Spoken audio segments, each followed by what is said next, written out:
దివ్యాంగుల ఆత్మ గౌరవమే ప్రజాప్రభుత్వ ప్రథమ కర్తవ్యమని, దివ్యాంగులలో ఆత్మ విశ్వాసాన్ని నింపేందుకు సహాయ ఉపకరణాల పంపిణీ చేస్తున్నట్లు రాష్ట్ర పంచాయతీరాజ్, గ్రామీణాభివృద్ధి, గ్రామీణ నీటి సరఫరా, మహిళా శిశు సంక్షేమ శాఖ మంత్రి ధనసరి అనసూయ తెలిపారు.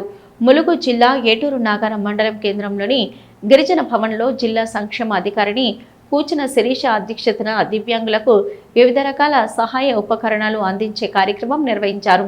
ఈ సందర్భంగా మంత్రి మాట్లాడుతూ దివ్యాంగులలో ఆత్మవిశ్వాసాన్ని నింపేందుకు ఈ సహాయ ఉపకరణాల పంపిణీ చేయడం జరుగుతుందని తెలిపారు.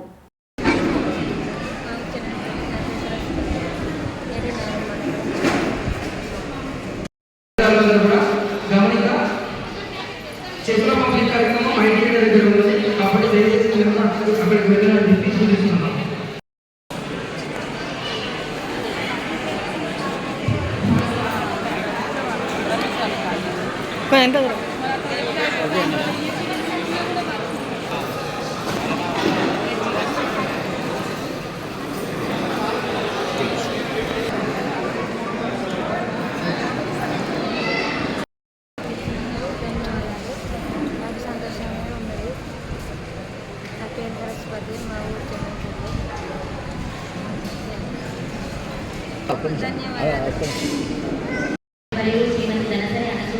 సీతక్క మేడం గారికి మరియు గౌరవ జిల్లా కలెక్టర్ లబ్ధిదారులకు ఇక్కడ అందించడం జరుగుతుంది.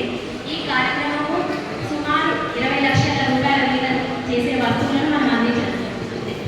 సో ఈ కార్యక్రమాన్ని కొనసాగించవలసిందిగా ఇటువంటి దివ్యాంగుల కోసం ప్రతి విషయంలో మన మినిస్టర్ మేడం గారు మనకి సపోర్ట్ చేస్తూ జిల్లాకి ఎక్కువ బెనిఫిట్ అందించే విధంగా అన్ని విషయాలను కోరుతున్నందుకు మేడం గారికి మరియు జిల్లా పరిపాలనా విభాగానికి కృతజ్ఞతలు తెలియజేయడం జరుగుతుంది.